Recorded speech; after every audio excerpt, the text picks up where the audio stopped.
sports, to me, is extremely destructive to culture in general. Whereas art is a kind of like communication which enables the entire being in much the way of sports, physically and so forth. But at the same time, it has a different kind of result and effect on the people doing it and on the people watching it. Go to a football game and you see people calling for blood. You go to an art exhibit and you see people being spiritually moved. I think there's a big difference in those two activities. And yet, when I began to practice, when I began to take dance classes back when I was 40 years old, I was late coming to it, my body changed completely from kind of a flabby, middle-aged sort into an athletic kind of shape. I mean, it changed. And I thought to myself, if this were kind of presented or offered more widely, we could have kids who were in shape, but not necessarily for wrestling or football or some competitive sport where they're out to beat each other. And so art is like cooperative. Sports are competitive. Sports are training for war. I'm sorry if I'm sounding like an absolutist, but I really feel this way. Sports train us for war. Art trains us for cooperation and getting along together. Agreed. We live in a society where the only answers are A, B, C, and all of the above. Creativity has no place. Right. That's what these kids are being taught in school. They're being taught to test A, B, C, or D, all of the above, or none of the above. And so all the other considerations of creativity are out the window. You fail the test. That's what you were saying. And so we have to be, the curious mind leads to creativity. That's where you find it. And it's that thing which is very simple and very fundamental.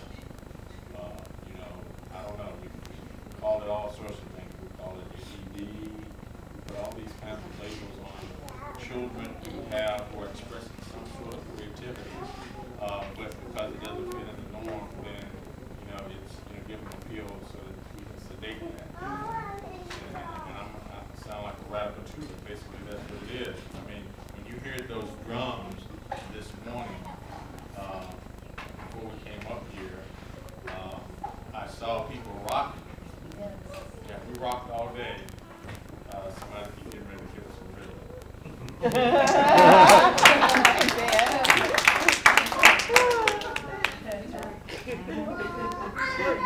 I agree with what they're saying. I think that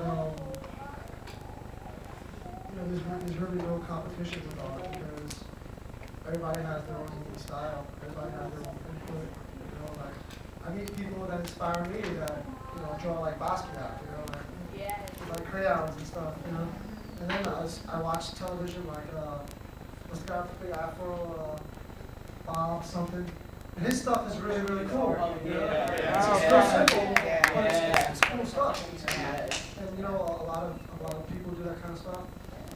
And there are people that are more technical, of course, but I think when you get really technical, you lose a lot of imagination. And I like to balance the technical and not so technical, imaginative stuff. Yeah, so I think it's good that there's places like Kerouac that people can go, like different artists and musicians and poets and stuff, and you guys can all like get together and come up with ideas and shows and different stuff. And as far as people who don't think they have talent, I think everyone's an artist. Thank you. Everybody has a talent.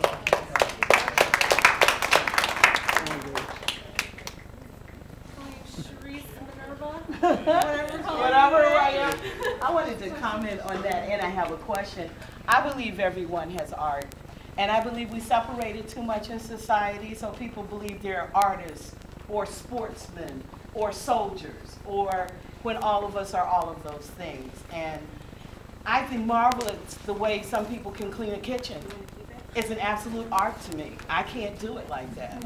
You know, Martin Luther King says if you're going to be a street sweeper, be the best street sweeper that ever lived. That they actually turn the task into an art. And I believe, like you said, with art education, it brings that art out in everyone. To cure AIDS takes art. It is the creation of science. And we just tend to box everything off in these days. And I think that's a part of movement for peace and culture, is that everyone has to enable that artist inside of them for whatever task they do. I feel so strongly on that. Okay. And now my question is, since we have a panel of all males, do you believe, well, you know, sometimes it's just availability. Do you believe there is a difference in the roles of males and females as artists? And I'd like to address that to you. So since you're out on the street all the time with your art, I'd like to know. I don't think there's much of a difference, really. You know, I think that females, you know, they have different kind of tastes and colors. You know, a lot of the times they like to use really bright colors, watercolors, stuff like that. You know? And they usually tend to, you know, be more original, I guess, in certain aspects. You know, like, I'm even inspired by some female caricature artists. I don't know if you ever heard of Marla Wilkinson. She does like stuff with Prince Tippy. Oh, really? Yeah, like really, really bright colors, like really, really crazy stuff. It's very inspiring. And, you know, it doesn't matter. Like, there's women that are good, there's old people that are good, young people that are good. Art's just one of those things where, like, anybody can be on top, you know? Right. I like chess.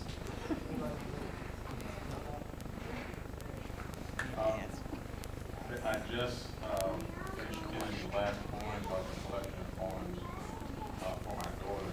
It's taken me about 5 years to write it, but the only way that I could actually find a voice that resonated for me was the female voice.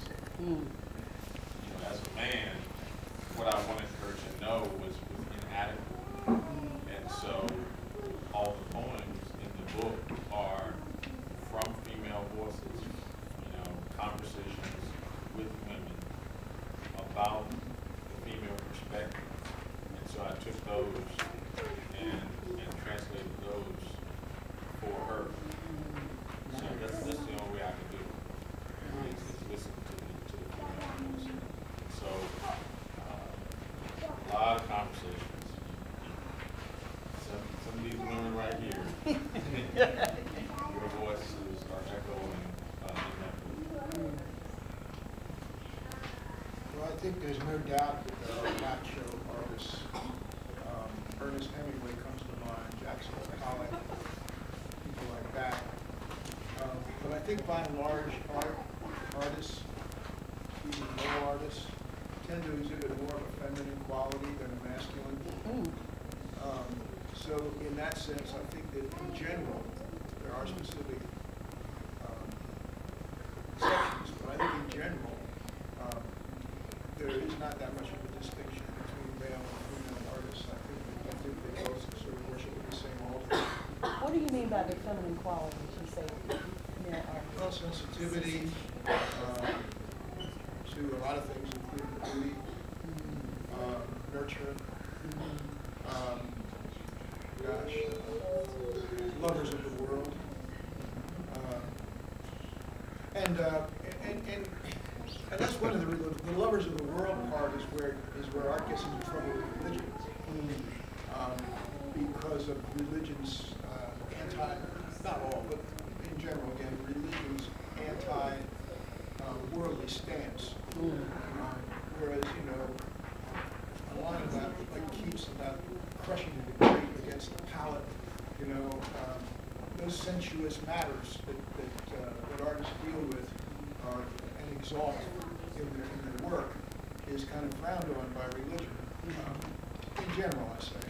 And so, for example, theater got kicked out of the church way a long time ago. But yet theater is a religious experience at its best. And so that's what I mean. Are there any ballet dancers in here? Yeah, history is. Ballet? If you're not familiar with ballet, ballet is, we tend to personify it or depict it as tutus and women, dancing around. Very feminine, stereotypical.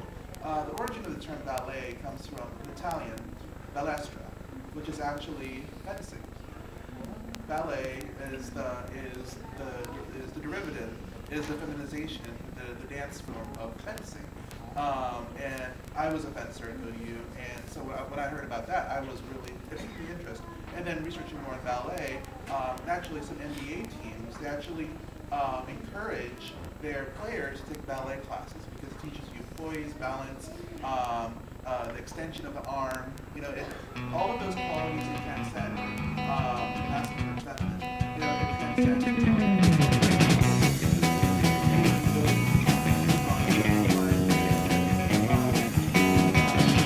Many times I stand up, they'll just knock me back down. I guess I can be blamed for trying. More prison construction will be going down every day. Self-inflicted cultural suffocation. Try to send me with harsh words and threats. Kill me up with condescending accusation. Maybe get caught when you think again. It never comes to this.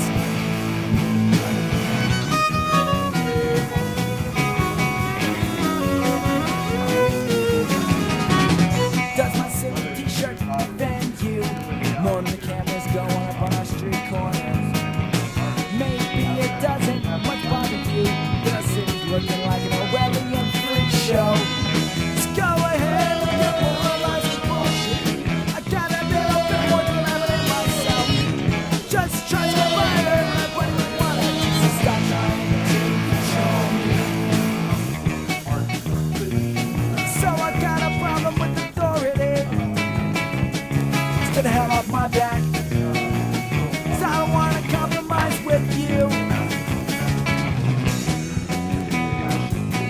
So many times, too many times.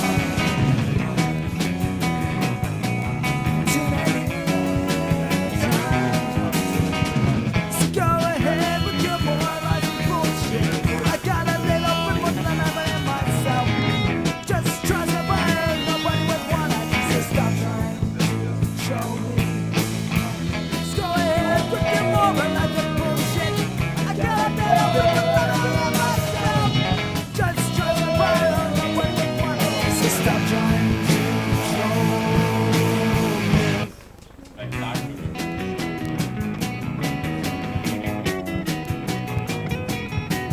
Part of that.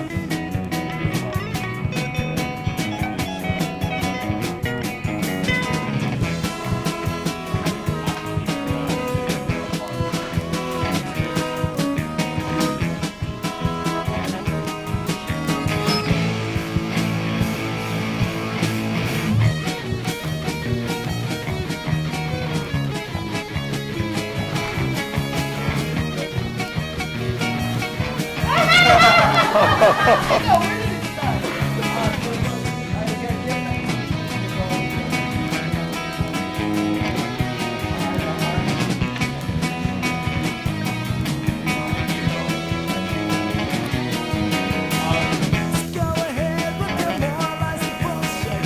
I got a little bit more than I'm in myself. Just try to find out what with one eye. So stop trying to control me. Just go ahead with your moralizing bullshit. I got a little bit more than I'm in myself. Just try to find out what with one eye. So stop trying